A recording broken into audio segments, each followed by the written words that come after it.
بسم اللہ الرحمن الرحیم۔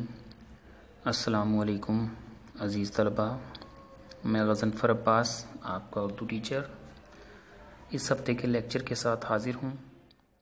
عزیز طلبہ، ہم اردو کتاب کا سبق نمبر 2 نظریہ پاکستان پڑھ رہے تھے، جو کہ ہم نے نصف پڑھائی سبق کی مکمل کر لی تھی۔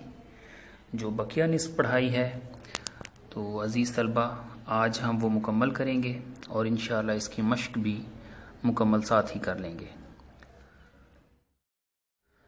میں پیراگراف کی اقتباس کی پڑھائی کرتا ہوں، پھر اس کے بعد میں آپ کو اس کے مشکل الفاظ کے معنی بھی بتاؤں گا۔ پیراگراف کا آغاز ہے کہ یہاں یہ سمجھ لینا ضروری ہے کہ دنیا میں قومیت کی تشکیل کی 2 بنیادیں ہیں۔ ایک وہ جو مغربی مفکرین نے قائم کی، دوسری وہ جو رسول مقبول صلی اللہ علیہ وآلہ وسلم کی قائم کی ہوئی ہے۔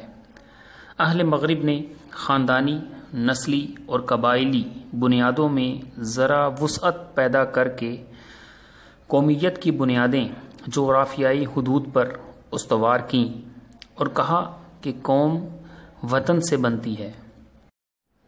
اس نظریے کی وجہ سے دنیا کے انسانوں کے درمیان تباہی کا جو دروازہ کھلا، وہ 2 عالمی جنگوں کے ہونے سے بخوبی ظاہر ہے۔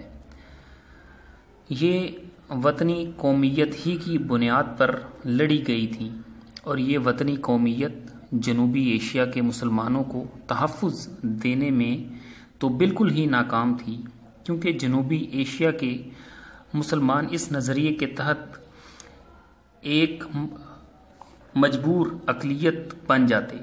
قومیت کی دوسری بنیاد وہ ہے جو رسول مقبول صلی اللہ علیہ وآلہ وسلم نے ملت اسلامیہ کی تشکیل کرتے وقت قائم فرمائی، اور جو مغرب کے تصور قومیت سے جدا ہے۔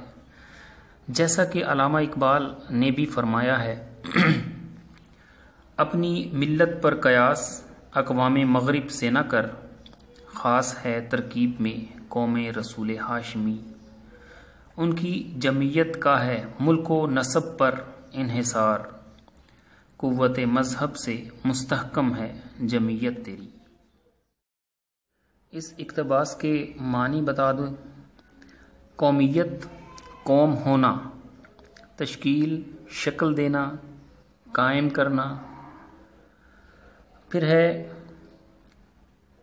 جغرافیائی، علاقائی، بخوبی ظاہر ہے، واضح طور پر ظاہر ہے۔ اقلیت، تعداد میں کم ہونا۔ ملت اسلامیہ، مسلمان قوم۔ تشکیل کا لفظ دوبارہ آیا ہے، شکل دینا، قائم کرنا۔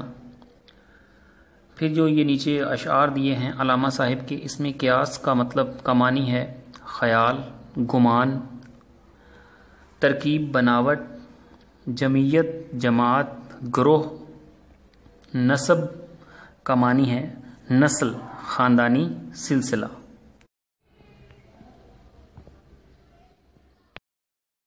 اگلا اقتباس ہے بیٹا، مسلمانوں کی قومیت ایک نظریاتی قومیت ہے جو لا الہ الا اللہ پر قائم ہے، یعنی یہ کہ نسل، رنگ اور وطن کی بنیاد پر نہیں، بلکہ ایک نظریے، ایک عقیدے، ایک کلمے کی بنیاد پر وجود میں آئی ہے، اور اس نظریاتی پہلو کو نمایاں کرنے کے لیے اسے ملت کہا گیا ہے۔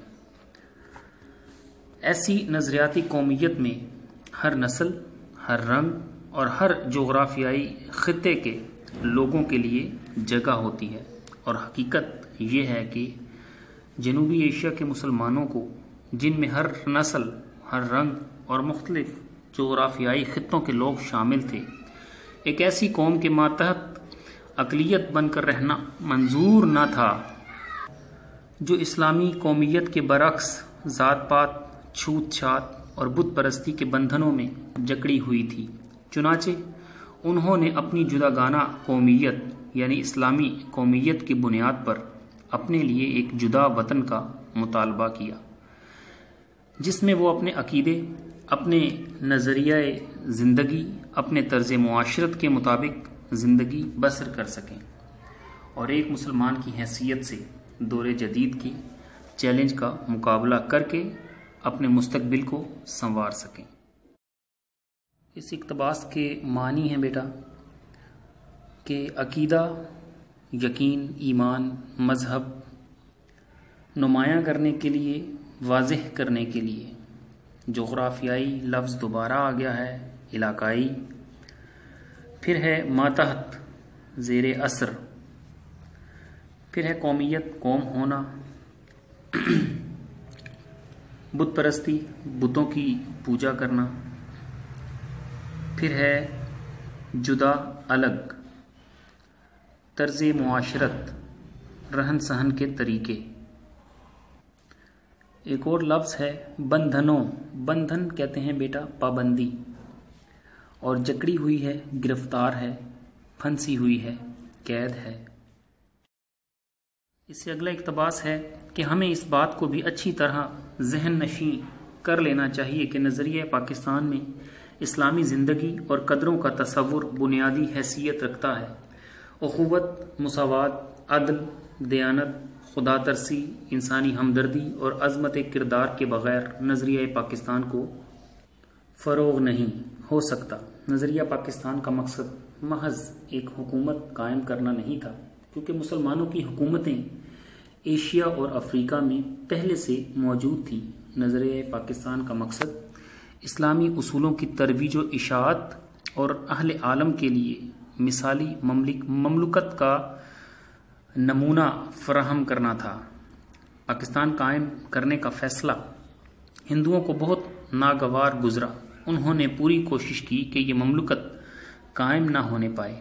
ان کے پاس دولت اور طاقت تھی، جنوبی ایشیا میں ان کی اکثریت تھی، لیکن چونکہ قیام پاکستان کا مطالبہ حق اور انصاف پر مبنی تھا، اس لیے حکومت برطانیہ کو مجبور ہونا پڑا، اور قائد اعظم محمد علی جناح کی پرخلوص قیادت، مسلمانوں کے یقین، اتحاد اور عمل پیہم کی وجہ سے 14 اگست 1947 کو پاکستان معرض وجود میں آ گیا۔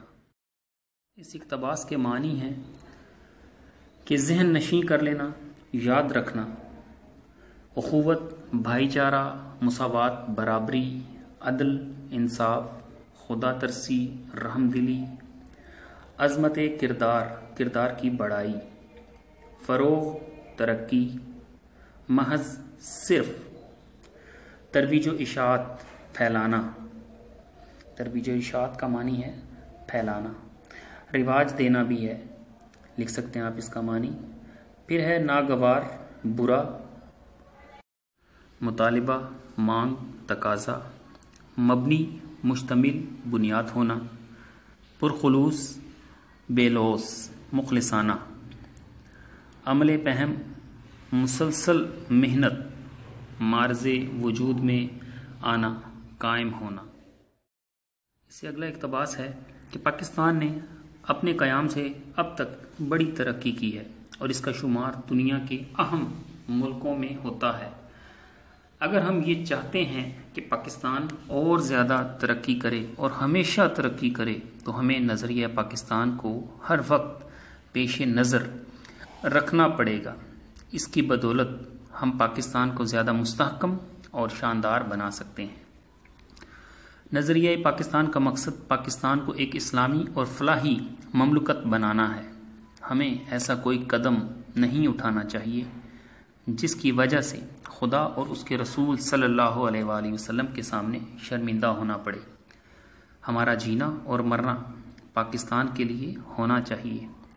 قومی مفاد کے سامنے ذاتی مفاد کو دل سے نکال دینا چاہیے۔ ہر قسم کی گروہ بندی سے بالا تر ہو کر تمام پاکستانیوں کی فلاح و بہبود کی کوشش کرنا نظریہ پاکستان کو فروغ دینا ہے۔ اگر ہم نے نظریہ پاکستان کو پیش نظر رکھا اور اپنی سیرت اور کردار کو اس کے مطابق ڈھالنے کی کوشش کی تو دنیا کی دوسری قوموں میں بھی ہمیں امتیاز حاصل ہوگا اور ہم اسلامی اصولوں کی روشنی میں پاکستان کو توانا، مستحکم، شاندار اور پرعظمت بنانے میں پوری طرح کامیاب ہوں گے انشاءاللہ۔ اس اقتباس کے معنی ہے کہ پیش نظر، سامنے، مستحکم، مضبوط، طاقتور، شاندار، شان والا، فلاحی، کامیاب۔ اس کے بعد ہے گروہ بندی، جماعتیں بنانا، بالا تر، اونچا، اوپر جا کر، فلاح و بہبود، ترقی اور بھلائی، فروغ دینا، ترقی دینا۔ پھر اس کے بعد ہے امتیاز، فرق، توانا، طاقتور، شاندار، پہلے بھی آیا ہے یہ لفظ، شان والا، پرعظمت، بلندی والا، انشاءاللہ اگر اللہ نے چاہا۔ پرعظمت کا آپ عظیم بھی معنی لکھ سکتے ہیں، وہ بھی درست ہے۔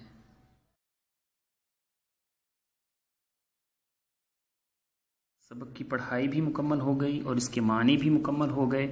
اب اس کی مشق کی طرف رخ کرتے ہیں۔ پہلا سوال ہے، درج ذیل سوالات کے مختصر جواب تحریر کریں۔ پہلا سوال ہے کہ مسلمانوں کو اپنے دینی معاملات میں اپنی آزادی کب ختم ہوتی نظر آئی؟ اس کا جواب ہے کہ مغل بادشاہ اکبر کی بے جا رواداری اور ملکی سیاست میں ہندوؤں کے عمل دخل کی وجہ سے ملک میں کافرانہ طور طریقے اس قدر رائج ہو گئے تھے کہ مسلمانوں کی آزادی خود ان کے دینی معاملات میں بھی ختم ہوتی نظر آ رہی تھی۔ سوال نمبر 2 ہے، سلطان ٹیپو اپنی جد و جہد میں کیوں کامیاب نہ ہو سکا؟ تو اس کا جواب کچھ یوں ہے بیٹا کہ سلطان ٹیپو نے انگریزوں اور ہندوؤں کا ڈٹ کر مقابلہ کیا۔ اس سلسلے میں انہوں نے افغانستان، ترکی اور فرانس کو بھی اپنے ساتھ شامل کرنے کی کوشش کی، لیکن ملک کے دوسرے سرداروں نے ساتھ نہیں دیا اور یوں وہ کامیاب نہ ہو سکے۔ سوال نمبر 3 ہے، تحریک خلافت کیوں شروع کی گئی؟ تو اس کا جواب ہے کہ ہندوستان کے مسلمانوں نے ترکی میں خلافت کے تحفظ اور حجاز مقدس میں مقامات مقدسہ کی حفاظت کے لیے علی برادران کی قیادت میں ایک تحریک شروع کی جس کا نام تحریک خلافت تھا۔ سوال نمبر 4 ہے کہ علامہ اقبال نے مسلمانوں کے لیے الگ وطن کا مطالبہ کب اور کہاں کیا؟ تو اس کا جواب ہے کہ علامہ اقبال نے مسلمانوں کے لیے الگ وطن کا مطالبہ الہ آباد میں سن 1930 میں کیا۔ اس سے اگلا سوال ہے بیٹا کہ اہل مغرب نے قومیت کی بنیاد کس پر رکھی؟ تو اس کا جواب ہے کہ اہل مغرب نے خاندانی، نسلی اور قبائلی بنیادوں میں ذرا وسعت پیدا کر کے قومیت کی بنیاد جغرافیائی حدود پر قائم کی اور کہا کہ قوم وطن سے بنتی ہے۔ سوال نمبر 6 ہے کہ مسلمانوں کی قومیت کی بنیاد کیا ہے؟ تو اس کا جواب ہے کہ مسلمانوں کی قومیت ایک نظریاتی قومیت ہے جو کہ لا الہ الا اللہ پر قائم ہے، یعنی یہ کہ نسل، رنگ اور وطن کی بنیاد پر نہیں بلکہ ایک نظریے، ایک عقیدے اور ایک کلمے کی بنیاد پر وجود میں آئی ہے۔ اسی نظریاتی پہلو کو نمایاں کرنے کے لیے اسے ملت کہا گیا ہے۔ اس سے اگلا جو سوال ہے بیٹا وہ یہ ہے کہ نظریہ پاکستان کا مقصد کیا ہے؟ تو اس کا جواب ہے کہ نظریہ پاکستان کا مقصد پاکستان کو ایک اسلامی اور فلاحی مملکت بنانا ہے۔ آخری سوال ہے کہ شدھی اور سنگٹن کی تحریکوں کے مقاصد کیا تھے؟ تو اس کا جواب ہے کہ ہندوؤں نے مسلمانوں کو ہندو بنانے کے لیے شدھی اور مسلمانوں کو ختم کرنے کے لیے سنگٹن کی تحریک شروع کی۔ بیٹا اس سے اگلا سوال جو مشق میں موجود ہم نے کرنا ہے وہ ہے سبق کے متن کے پیش نظر درج ذیل میں سے درست جواب پر نشان لگائیں، جس میں پہلا ہے کہ سبق کے مصنف کا نام کیا ہے؟ اس کا جواب ہے ڈاکٹر غلام مصطفیٰ خان۔ پھر ہے دوسرا، اکبر کے دور میں دین کی سربلندی کے لیے کس نے سختیاں جھیلیں؟ اس کا جواب ہے حضرت مجدد الفسانی۔ تیسرا ہے سید احمد بریلوی اور شاہ اسماعیل کب شہید ہوئے؟ تو اس کا جواب ہے 1831۔ پھر ہے کانگریس کب قائم ہوئی؟ اس کا جواب ہے 1885۔ اس سے اگلا سوال ہے کہ مسلم لیگ کس نے قائم کی؟ تو اس کا جواب ہے نواب وقار الملک۔ آخری ہے کہ مصنف نے دنیا میں قومیت کی تشکیل کی کتنی بنیادیں بتائی ہیں؟ اس کا جواب ہے 2۔ پھر اس سے اگلا سوال ہے سبق کے متن کو ذہن میں رکھ کر درست اور غلط پر جو ہے اس کی نشاندہی کرنی ہے، جس میں پہلا ہے مسلمان کفر و الحاد کا غلبہ ہوتے دیکھ کر اٹھ کھڑے ہوتے ہیں۔ تو اس کا جواب ہے بیٹا درست۔ دوسرا ہے شاہ اسماعیل سید احمد بریلوی کے مرشد تھے، تو یہ غلط ہے۔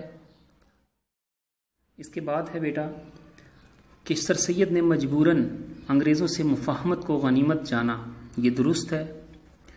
پہلی جنگ عظیم میں ترکی نے انگریز کا ساتھ دیا، یہ غلط ہے۔ پھر ہے ترکی کو نقصان نہ پہنچانے کا وعدہ فریب ثابت ہوا، یہ درست ہے۔ پھر ہے مسلمانوں کی قومیت کی بنیاد مغرب کے تصور قومیت سے مختلف ہے، یہ بھی درست ہے بیٹا۔ اس کے بعد عزیز طلبہ اس کے بعد ہے کالم الف کا ربط کالم بے سے کیجئے، جس میں پہلا ہے 1930 الہ آباد، پھر ہے کانگریس 1885، مسلم لیگ 1906، 1831 شہادت شاہ اسماعیل، پھر ہے نظریہ پاکستان اسلامی زندگی۔ عزیز طلبہ سبق نمبر 2 مکمل ہو گیا، مشق بھی مکمل ہو گئی اور اس کی پڑھائی اور معنی بھی مکمل ہو گئے۔ آپ نے کوشش یہ کرنی ہے کہ اس سبق کی تقریباً 2 سے 3 بار آپ اس کی پڑھائی کریں تاکہ آپ کو خلاصہ لکھنے میں آسانی ہو۔ اس کے بعد اس کے جو مشقی سوالات ہیں یہ آپ اپنی اپنی کاپیوں میں لکھیے، اور پھر اس کو یہ جو اس کی پوری مشق ہے معروضی اور اس کے جو سوال جواب ہیں انہیں آپ یاد کیجئے، ساتھ ساتھ مشکل الفاظ کے معنی جو سبق کے ہیں وہ بھی یاد کیجئے، مصنف کے تعارف میں سے جو معروضیاں بنتی ہیں وہ بھی یاد کیجئے۔ انشاءاللہ کل کے لیکچر کے ساتھ آپ سے پھر ملاقات ہوگی، تب تک کے لیے اپنا خیال رکھیے۔ اللہ حافظ۔